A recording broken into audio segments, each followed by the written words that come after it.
She had met Mrs. Peters the year before at the county fair, and the thing she remembered about her was that she didn't seem like a sheriff's wife. She was small and thin and didn't have a strong voice. Mrs. Gorman, sheriff's wife before Gorman went out and Peters came in, had a voice that somehow seemed to be backing up the law with every word. But if Mrs. Peters didn't look like a sheriff's wife, Peters made it up in looking like a sheriff. He was, to a dot, the kind of man who could get himself elected sheriff, a heavy man with a big voice who was particularly genial with the law-abiding, as if to make it plain that he knew the difference between criminals and non-criminals. And right there, it came into Mrs. Hale's mind, with a stab, that this man, who was so pleasant and lively with all of them, was going to the rights now as a sheriff. "The country's not very pleasant this time of year," Mrs. Peters at last ventured, as if she felt they ought to be talking as well as the men. Mrs. Hale scarcely finished her reply, for they had gone up a little hill and could see the right place now, and seeing it did not make her feel like talking. It looked very lonesome this cold March morning. It had always been a lonesome-looking place. It was down in a hollow, and the poplar trees around it were lonesome-looking trees. The men were looking at it and talking about what had happened. The county attorney was bending to one side of the buggy and kept looking steadily at the place as they drew up to it. "I'm glad you came with me," Mrs. Peters said nervously, as the two women were about to follow the men in through the kitchen door.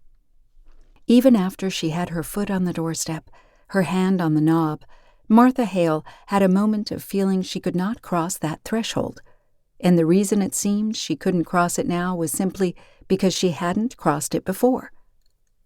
Time and time again, it had been in her mind, "I ought to go over and see Minnie Foster." She still thought of her as Minnie Foster, though for 20 years she had been Mrs. Wright. And then there was always something to do, and Minnie Foster would go from her mind. But now she could come. The men went over to the stove. The women stood close together by the door. Young Henderson, the county attorney, turned around and said, "Come up to the fire, ladies."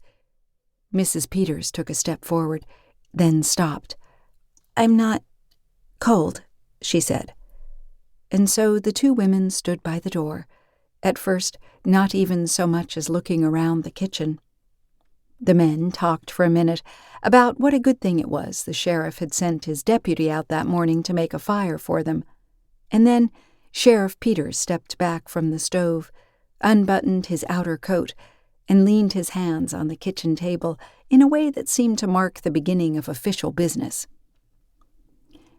"Now, Mr. Hale," he said in a sort of semi-official voice, "before we move things about, you tell Mr. Henderson just what it was you saw when you came here yesterday morning." The county attorney was looking around the kitchen. "By the way," he said, "has anything been moved?" He turned to the sheriff. "Are things just as you left them yesterday?" Peters looked from cupboard to sink, from that to a small worn rocker a little to one side of the kitchen table. "It's just the same." "Somebody should have been left here yesterday," said the county attorney.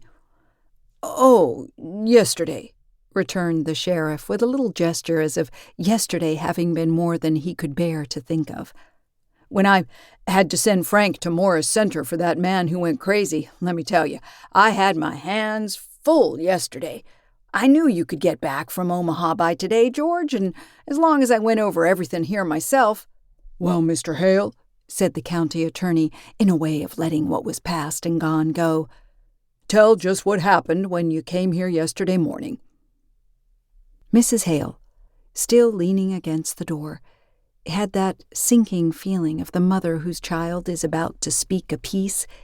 Louis often wandered along and got things mixed up in a story. She hoped he would tell this straight and plain and not say unnecessary things that would just make things harder for Minnie Foster. He didn't begin at once, and she noticed that he looked queer, as if standing in that kitchen and having to tell what he had seen.